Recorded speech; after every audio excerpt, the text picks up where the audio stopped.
we have spent millions and millions of dollars on serious mental illness with very little return on our investment. The fight for those who suffer from mental illness and addiction really is a fight to integrate them into the larger healthcare community, which really they've been prohibited from because of the nature of this separate and unequal treatment of mental illness and addiction. They are sort of an invisible population in our country, a subpopulation. Think about the suicide rate and how many people are dying every day from suicide. It's an epidemic and it's a crisis. When someone comes into a hospital with a substance abuse problem, they're usually sent home with a card and say, here's a number, call them on Monday. When someone comes to the hospital and they have a schizophrenic crisis or a bipolar crisis, and they're either sent to a jail or they're left in the hospital for days waiting for a hospital bed, that's not treatment. And sadly, that's the status of much of American healthcare today.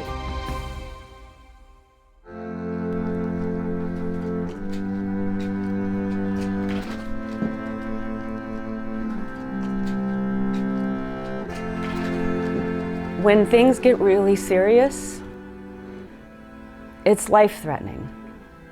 My name is Rocky Schwartz, mom of 2 young sons who are 23 and 24 years old.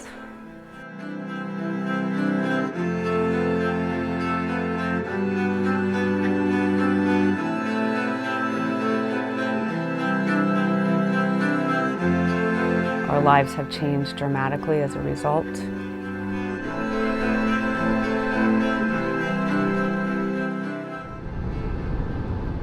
One has been diagnosed with bipolar disorder and substance abuse. My other son has OCD, social anxiety, depressive disorder, addiction, and ADHD. It's heartbreaking. I so desperately wanted to create a different family life for them than the one I was raised in. My parents were both alcoholic too.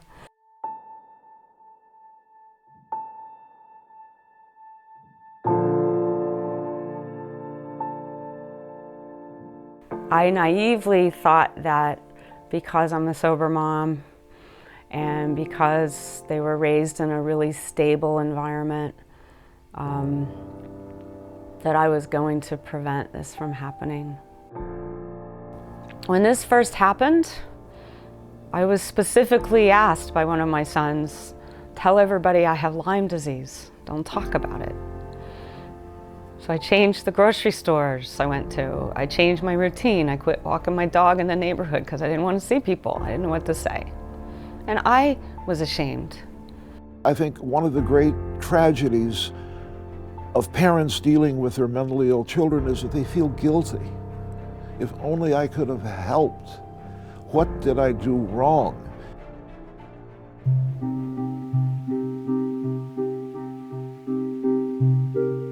My first suicide attempt,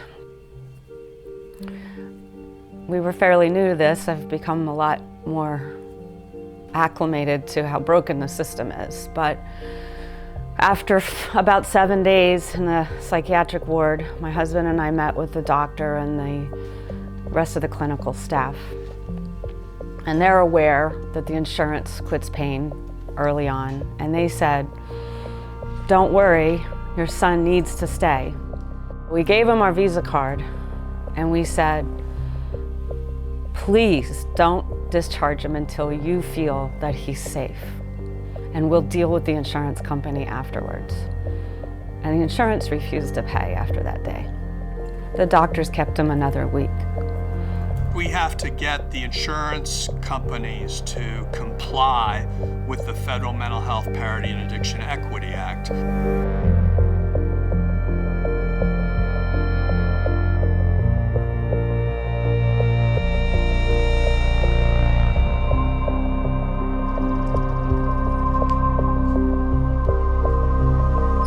I'm a member of the New Jersey Parity Coalition, and we are trying to get a law passed in New Jersey, essentially asking that insurance companies be more transparent in their denials, because we can't prove parity not being enforced if the denials are so general. So to assume that the states are enforcing this is wrong.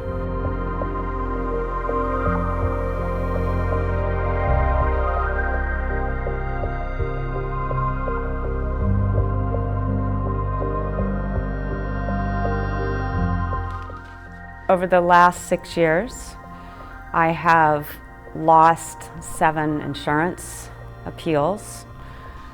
The grand total of our out-of-pocket expenses in our family has exceeded $300,000. And in case you're wondering where the heck we got that, you know, the first rehab, we used a home equity loan.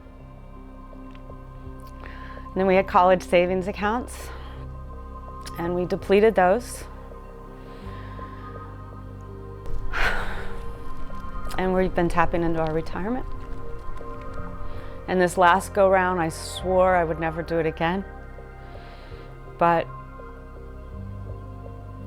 my son was close to death.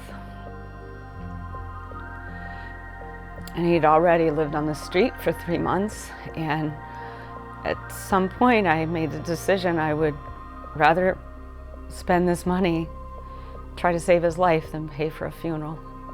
And it's just money. I don't care. I mean, I don't care.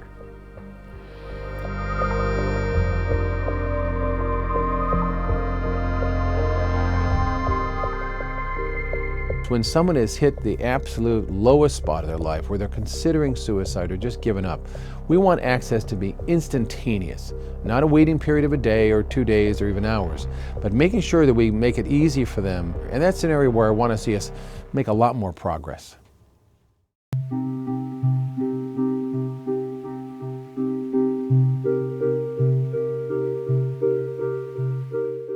It is really the single greatest problem we face, and that is the lack of political will to address this. Mental health and substance use disorders are just as important to treat as medical disorders. Stigma impacts the attention that leaders will place on mental health compared to other conditions. So, you know, who wants to be the champion of mental illness issues? This issue is one that's really important to the state and federal government working together. What has happened from the state point of view is they have cut funding over the last couple of decades repeatedly. They closed the psychiatric hospitals and have not put the same kind of money into outpatient care. But what happens is most of that money is spent towards disability, and very little actually goes to states to help them with actual mental health treatment. Where are the practice guidelines for the long-term treatment of these illnesses? They just don't exist. They're not there. So, more money? Sure, I'll take more money, but what I really would like to see is the money that we are currently investing, how do we rechannel it to quality, long-term, outpatient kind of rehabilitation centers that are going to make people better.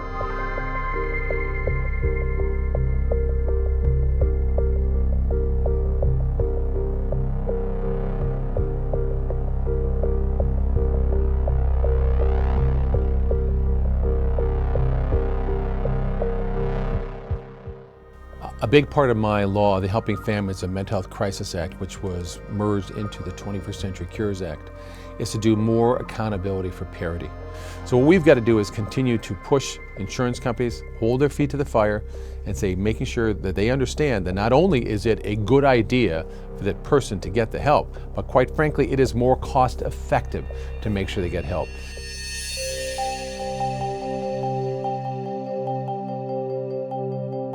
The only answer for why we have no resources to put against such an enormous problem is because of the stigma that is really a derivation of the perception that people who suffer from a brain illness really can get it together on their own, that somehow that this is some character flaw. You need people that have experienced these illnesses to come out and say, I've been there and I have been able to overcome it. To parents who are watching this, is do everything you can to tell the story of your mentally ill children. There's nothing to be ashamed about. These are brain diseases, and I think the only way we stop is to talk about it. And so, I'm not going to be silent anymore.